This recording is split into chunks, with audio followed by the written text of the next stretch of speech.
Okay, welcome back. Episode 2 of the Kicking It Fight Breakdowns. Okay, as always, this episode is sponsored by Manscaped, #1 in the male grooming. Usually below the belt, but now we've got this new amazing bit of kit, the Beard Hedger Pro kit, which you get loads of cool stuff, obviously, for your beard. Now, obviously, you get this bad boy, all the different settings on it for your beard. Alongside that, we have got all sorts going on here. We've got like if you want to give it a little trim, you've got these pretty cool little scissors, the beard brush, beard comb, and then we've got all the other stuff to make it smooth and shiny and silky smooth. We've got the beard shampoo, the beard balm, the beard conditioner, and the beard oil. Now, obviously, all this different stuff just to make it nice and soft. The beard oil makes it smooth. It's like a serum for your face. So all this stuff comes with the Beard Hedger Pro kit, and it is obviously Kicking It. The code's Kicking It. You get 20% off, and you get all this, and you also get free shipping. So yeah, use code Kicking It for 20% off and free shipping.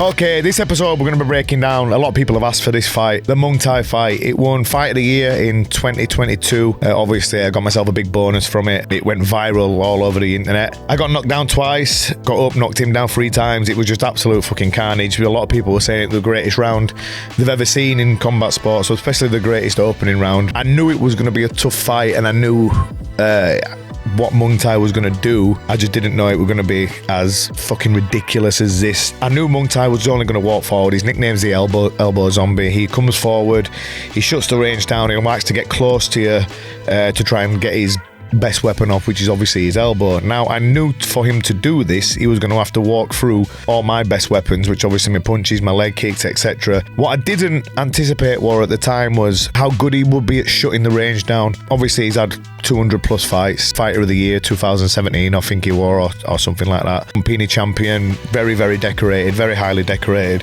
When I've watched his fights before this, and I was looking at him to set the game plan up with Richard and Andy and the team and stuff, I didn't anticipate how quickly he'd shut the range down, and I didn't anticipate how good like his push kick was and stuff like that. I knew it'd be good, but I thought I'd be able to deal with it, and it threw me off a little bit. Obviously, we'll talk about when it comes to it, the 2 knockdowns as well. They obviously put me off. However, this was a lot at stake here for this one. The only regret I have about this one was it was still, even though we're in 2022, Singapore was still not letting people into the fucking stadium at this point. So there were only about 30 people in a 15,000 seater arena here. So I'd have absolutely loved it if this arena was full, 15,000 people, and they all got to see that, and the buzz that would have actually been going on around. But instead, there were about 30 people sat there going, yes, very good. So, yeah, that were a bit gutting. But however, the fight was so insane, it didn't really matter really. The buzz that I got from that, and that I still get to it when I watch it now, will overcome that. But yeah, there's a lot going on this. My game plan here was to have a look at Muangthai in the opening minute or so, let him start to do his thing when he starts to shut the range, and I was going to work off the back foot and eventually start to unleash some serious venom as he started to come in. We didn't get that far into it though, because I made one major mistake that we'll talk about shortly, and that just changed the whole direction of the fight. So yeah, let's get going. So straight away, he's no games getting that push kick going. If you just stop it there and just watch that push kick, if you could go back to that, because that's what threw me off a little bit, how fast that push kick actually was. It's off his front leg for a southpaw as well, and it comes up high, and it's hit me high in the chest. It was really, really difficult to deal with, and that's one of his best weapons, because what he does is he pushes you back with the push kick, which knocks you back slightly, but then he shuffles straight into your space where you were, so he's already shutting the distance down. If you just go back and watch what he does here, straight away with a jab, no messing, and this push kick right up high in the chest, knocks me back, and then he just starts moving forward into my space again straight away. And although he's got a real narrow stance, he's still, look, that push kick again, his stance is always really narrow, so it might look like he's actually off balance a lot of the time, but his balance is actually really good, and he's really good at just shutting the range down quick, that push kick. And then what he starts to do is he'll start to fake that push kick to look for the elbows. So I knew here, my game plan, as soon as he started doing that, I just thought to keep moving left, because he won't be, if I just start moving back in a straight line, one, I might get stuck on the cage, Oh, and 2, if he fakes that push kick and I try and defend it, and then I'll leave myself wide open to be elbowed. So I just started stepping left, which is what you should be doing against southpaws anyway, really. You always want to be moving to your left, away from their power side, obviously. Left kick, left punch. Coincidentally, the 2 things that knocked me down later in the fight. But let's go and we'll talk about that. Harrison fast with the jab.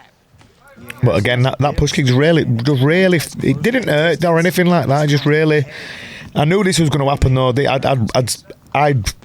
My game plan was to just let him get a little bit closer and eventually, once I've had a look at him, then start to unload some venom and some powerful shots.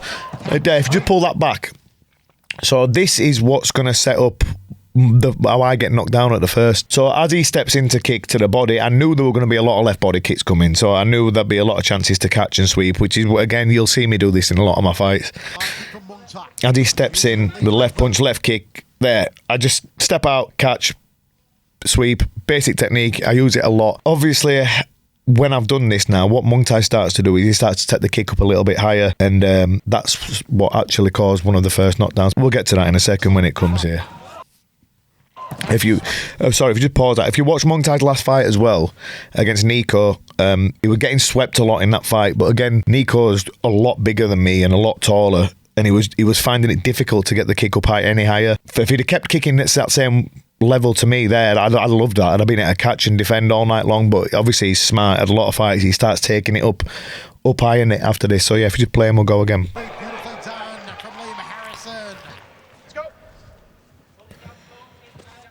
Again, that push kick all night long. That push kick, he's so dangerous with it. And well, not dangerous, but it's so dangerous at 1, knocking you back, and 2, him getting into your space after it. And then when he starts to fake, that's what makes him dangerous, because he'll jam it in, and then he'll start to fake an elbow. I think he knocked out Kulabdam, not his last fight, his fight before. We're doing the same thing, push kicking, and then he just lifted and stepped in and smashed an elbow straight into his face and knocked him out. So yeah, that's what the worry is with that. It's not so much what he's doing with it at the time, and yeah, it's scoring, yeah, it's knocking me back. It's not hurting, it's what he starts to set up his other weapons with it with. In from Muangthai. Harrison rides the leg kick. Looks for the elbow on the inside. Now that this is when I thought, okay, he's started to let a bit of venom go now, and he's starting to get his confidence up. So I need to do something now. I need to knock this confidence back out of him. Now was my time. I've had a good look at him. I think I've seen all his weapons. I've seen the body kick. I've seen that push kick. I've seen him step in. He's actually landed a few punches on me, which didn't hurt. So I thought, right, I've seen all his weapons here. Let's set me send now, let him step in, and I'm going to start to unleash some venom. To be fair, on my part, that were only 1 punch. I should have unloaded a solid combination there to try and get him. He's got my respect now, and my turn now should have been to get his respect, and I only let 1 punch go there, and it was a solid shot, but it was more on top of his head on cheekbone. It wasn't on his chin, so I should have actually stepped in and let 2 or 3 go there, give him a bit of venom and let him know, but I didn't. So I let that 1 shot go, and then he just keeps coming forward and coming forward. Let's watch it again. Inside. And there, just missed. But so there. So you can't really see from this angle, so you don't need to pull it back. But a lot of people think there what happened was it hit my head and his foot went round the back. It didn't. It was my own stupid fault. So there's many things that you can do in these small gloves that you can't do in 8-ounce gloves. And don't forget, I've had like around 116-ish pro fights in 8-ounce gloves. So when someone puts the small gloves on you, it takes a little bit of time to remember what you can and can't do. So I tried to catch the kick like this here, and then when you see it from the other angle, you see the front of his shin just hit me straight on the chin, and it just knocked me down. Because in the 8-ounce gloves, you've obviously got the padding here, so that will cushion the kick when you got to catch it. In the 4-ounce gloves, when I did that, there's no cushion there, so the front of his shin just hits me straight on the chin, flash knockdown, and yeah, down I go.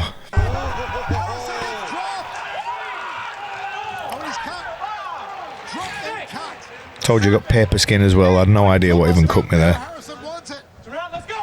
So here, he just rushes straight back in. And he just launches himself. I left myself wide open there. I was trying to counter with a left hook, and he just rushes straight in. Southpaw left hand. I shouldn't have been throwing a left hook in this position here. look how wide open I am. Like a left hook with my other arms down. I was just trying to thought, all right, I don't actually know what I was thinking. I was thinking, yeah, just hit him.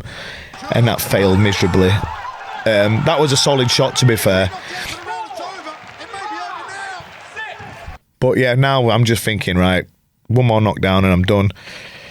I need to get my shit together here. And I thought, right, the only way I'm going to fucking pull myself back into this fight now is just literally just fight fire with fire. There's not going to be too much to talk about and break down when this is going on, because it is just me in autopilot now, going back to war mode and just thinking, right, get your shit together. It's time to go to war. And that's what I did here.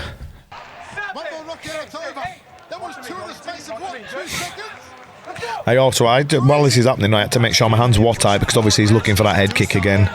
But I just thought, right, just stay tight now, let him get a little bit closer. And this is what he made here. He starts trying to get close enough to elbow him, and he did.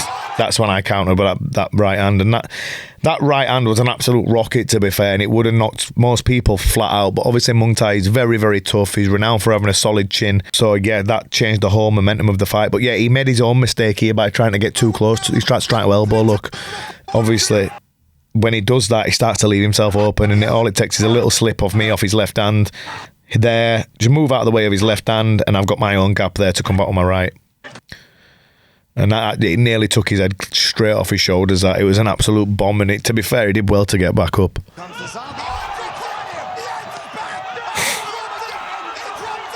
I've spoke about this a few times. Well, I can see his eyes here. So I know that his eyes are rolling all over the place, which is why I just run straight back in. And there's no second thought coming in. I'm just swinging all over the place, and I can see him wobbling all over. It's an intimate thing, fighting. So I could see how rocked he actually was. And then obviously he goes down again, now from the right uppercut and the left hook.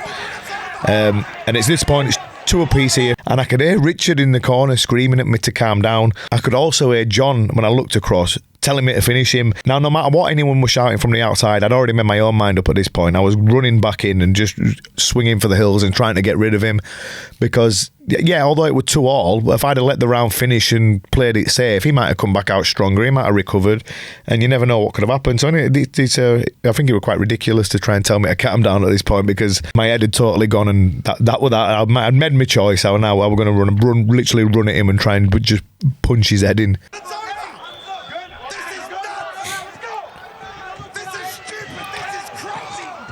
And yeah, that's pretty much all I did. Just ran at him and just unloaded 3, 4, 5, 6 punches to try and get him out of there.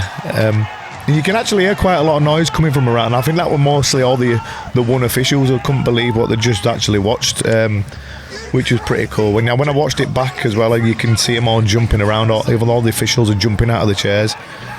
So yeah, I couldn't actually believe what the fuck had just gone on here.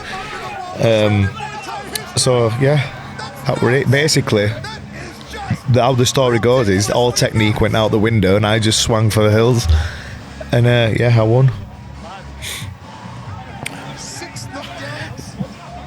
Trying to get too close to me, yeah. He should have just kept me at range on long punches and that head kick, and just kept me away from him. Basically, as soon as he started trying to grab to elbow, like if you watch that there, that's where the front of his shin hits me straight on the chin, which is what I wasn't expecting to happen, because I'm trying to watch my left hand come across, I try and catch it, and then there just hit, just straight on the front of my chin, and I was like, I remember being when I looked up at the lights, I remember thinking, what the fuck just hit me? Then I thought I caught that. But yeah, that one was a solid shot. No, that my own fault, left myself wide open. But I recovered well both times, you see, and that's when his mistake here, looked trying to get too close, and he left himself wide open there. And they were a couple of solid shots. But like I said, both times when I stood up, my legs were there, I was solid, I had all my bearings about me. When he stood up, fighting's a very, very intimate thing. So when I was looking at him right across in his eyes, like this, into the eyes, like looking right into his eyes, he were all over the place, which is why I just rushed back in, because I knew he were finished, like, and that's why I was just literally just swinging there, because I knew it wasn't going to take much to finish him off. And yeah, that's basically what I did. I just, once I got him once, I didn't let him off the hook, and I didn't make the mistake of getting too close or that. I just unloaded, like, and I kept the pressure and the volume on. Like what he did, he were looking for single shots. I were throwing 3s, 4s, 5s, which he obviously then couldn't recover from or couldn't get anything off himself after those. Once you wobbled and someone's rushing with that amount of volume, it's hard to throw anything back. But if someone's just throwing 1s or 2s or trying to step to you, you've got time to react and to get yourself back into fight contention. And then obviously went on and I got the $100,000 bonus, and then I got the title shot, which I fucked up. But yeah, we got a lot of good things from that fight, and yeah, went viral. Fight of the year 2022. Yeah, and yeah, so that was the Muangthai story.